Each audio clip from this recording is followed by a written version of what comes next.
Hello दोस्तों, current affair series में आपका स्वागत है। ये देख लेते हैं आज के प्रमुख करंट अफेयर और प्रमुख सुर्खियां। फर्स्ट क्वेश्चन है मित्र, हाल ही में भारत किस देश के साथ मुक्त व्यापार समझौता पर हस्ताक्षर करेगा? दोस्त ये है न्यूजीलैंड के साथ। ऑप्शन नंबर सी सही होगा। तो पश्चिम एशिया में जारी तनाव को देखते हुए भारत सरकार ने रिलीफ रिलायंस लॉजिस्टिक एक्सपोर्ट योजना का विस्तार किया है। इसके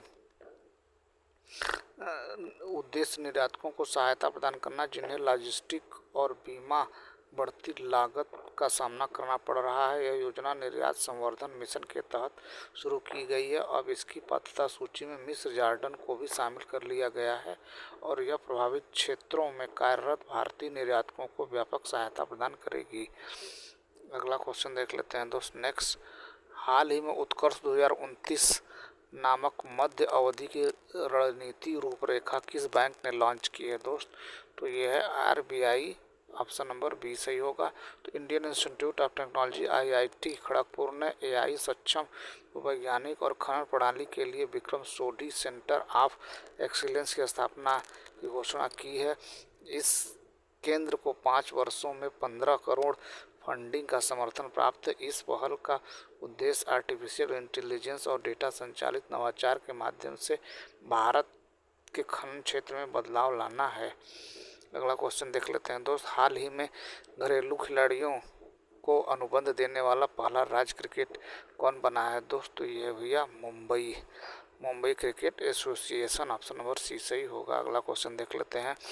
हाल ही में कहाँ एक community radio station radio highway शुरू किया गया है मित्र? तो ये है मणिपुर। ऑप्शन नंबर डी सही होगा।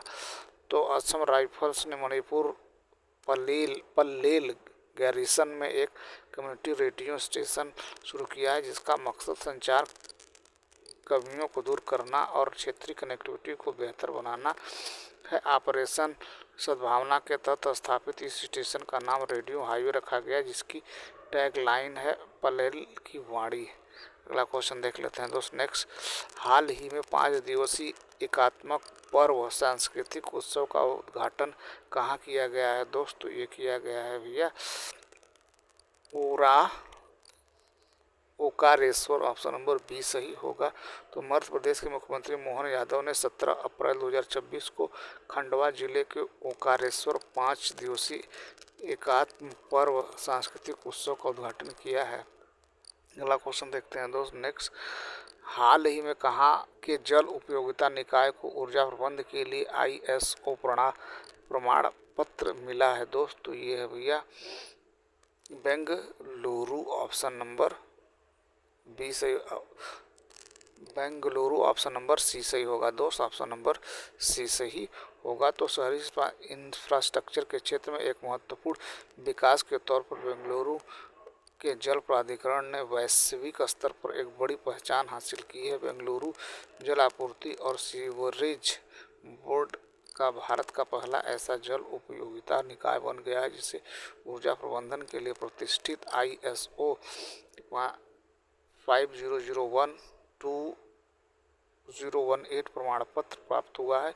इस उपलब्धि की घोषणा 14 अप्रैल को की गई थी और यह मील का पत्थर शहर के बढ़ते हुए सतत विकास, सस्टेनेबिलिटी और संसाधनों के कुशल प्रबंधन पर बढ़ते फोकस को दर्शाता है।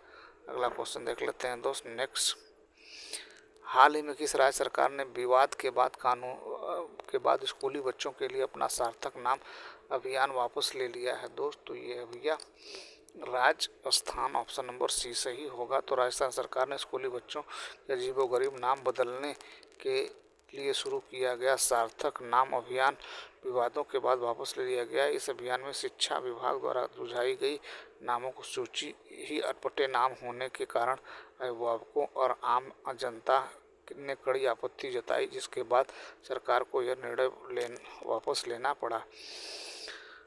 अगला क्वेश्चन देखते हैं। हाल ही में किस देश में भारतीय समुदाय के लिए OCI स्कीम को 6ठी पीढ़ी तक बढ़ाया जाएगा? दोस्त तो ये बढ़ाया जाएगा भैया श्रीलंका के द्वारा। ऑप्शन नंबर बी सही होगा। अगला क्वेश्चन देख लेते हैं। क्वेश्चन नंबर 9, हाल ही में ग्रैपलिंग फेडरेशन ऑफ इंडिया ने किसे अपना चेयरमैन नियुक्त किया है दोस्त? तो ये है भैया Sikandar Kumar, option number A सही होगा। अगला क्वेश्चन देख लेते हैं दोस्त, क्वेश्चन नंबर 10, हाल ही में किस राज्य ने खासी और गारो को आधिकारिक भाषाओं के रूप में मान्यता दी है दोस्त? तो ये है भैया मेघालय, ऑप्शन नंबर सी सही होगा। तो मेघालय राज्य में औपचारिक आधिकारिक तौर पर खासी और गारो भाषाओं को अंग्रेजी के साथ साथ राज्य भाषाओं के रूप में मान्यता दी है। यह मान्यता राज्य में स्थानीय पहचान को संरक्षित करने और शासन की पहुंच को बेहतर बनाने की दिशा में एक महत्वपूर्ण कदम है। अगला क्वेश्चन देख लेते हैं दोस्त। अगला क्वेश्चन, हाल ही में उत्तर पूर्व जनजाति वसंत उत्सव के पहले संस्करण का उद्घाटन कहाँ हुआ है दोस्त? तो ये हुआ है भैया गुवाहाटी में हुआ है दोस्त, ऑप्शन नंबर बी सही होगा। तो गुवाहाटी के NEJZCC शिल्पग्राम में नागालैंड के राज्यपाल नंद किशोर यादव द्वारा उत्तर पूर्व जनजाति वसंत उत्सव के पहले संस्करण का उद्घाटन किया गया है। उत्सव पूर्वोत्तर की समृद्ध सांस्कृतिक विविधता, स्वदेशी ज्ञान और प्रकृति के साथ आदिवासी समुदायों के गहरे संबंध का जश्न मनाता है। तो ये रहा दोस्त आज। अगला क्वेश्चन देख लेते हैं दोस्त। आइए कुछ प्रमुख बातें। अनंत स्वरूप को FICCI का महासचिव नियुक्त किया गया है। अगला, गोदरेज इंडस्ट्री बोर्ड के नए चेयरपर्सन के रूप में फिरोजशाह गोदरेज को नियुक्त किया गया है। सुशील वाजपेयी ने तमिलनाडु और पांडिचेरी के प्रधान मुख्य आयकर आयुक्त का पदभार संभाला है।